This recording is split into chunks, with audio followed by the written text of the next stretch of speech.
Ils ont voulu tuer le Messie. Et Allah les en a empêchés.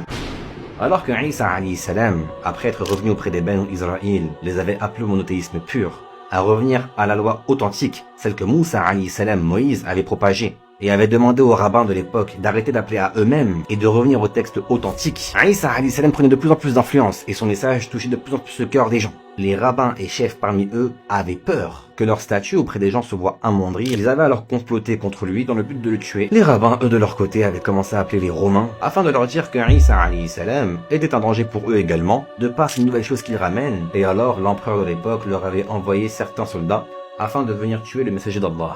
Isa alayhi salam à ce moment était en train d'exhorter certains de ses fidèles dans une maison et il avait ouï dire de ce qui allait se passer de la part d'anges qui l'avaient averti. Isa alayhi salam a été élevé aux cieux par le toit de cette maison sans que ses ennemis ne puissent le voir. Et là, nous avons deux versions qui ont été rapportées par les savants du tafsir. La première, c'est que Isa alayhi salam, avant d'être élevé aux cieux par Allah, vivant, avait demandé à un de ses compagnons, lequel d'entre eux aurait voulu prendre sa place, afin d'être son compagnon au paradis. Le plus jeune parmi eux aurait répondu favorable et Allah lui aurait donné l'apparence de Isa afin de tromper les gens. Une deuxième version qui a été rapportée, c'est qu'il y avait un hypocrite parmi ceux qui prétendaient être fidèles à Isa alayhi salam en cette époque. Quelqu'un qui l'avait vendu aux Romains. Et alors que celui-ci s'apprêtait à montrer la cachette de Isa alayhi salam, Allah lui avait donné l'apparence de celui-ci et du coup les Romains l'ont pris pour Isa et l'ont tué à sa place. Qu'importe laquelle des deux est véridique, dans tous les cas, ce qu'il est important de reconnaître, c'est qu'Isa alayhi salam n'a jamais été crucifié. Et Allah nous prévient concernant ces gens,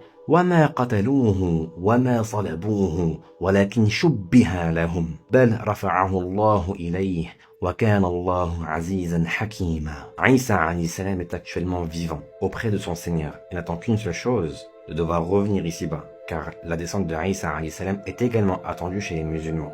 Elle est un signe de l'heure. Et il viendra combattre celui qui se fera passer pour lui avant de se faire passer pour Allah. Al-Masih ad-Dajjal, le faux messie.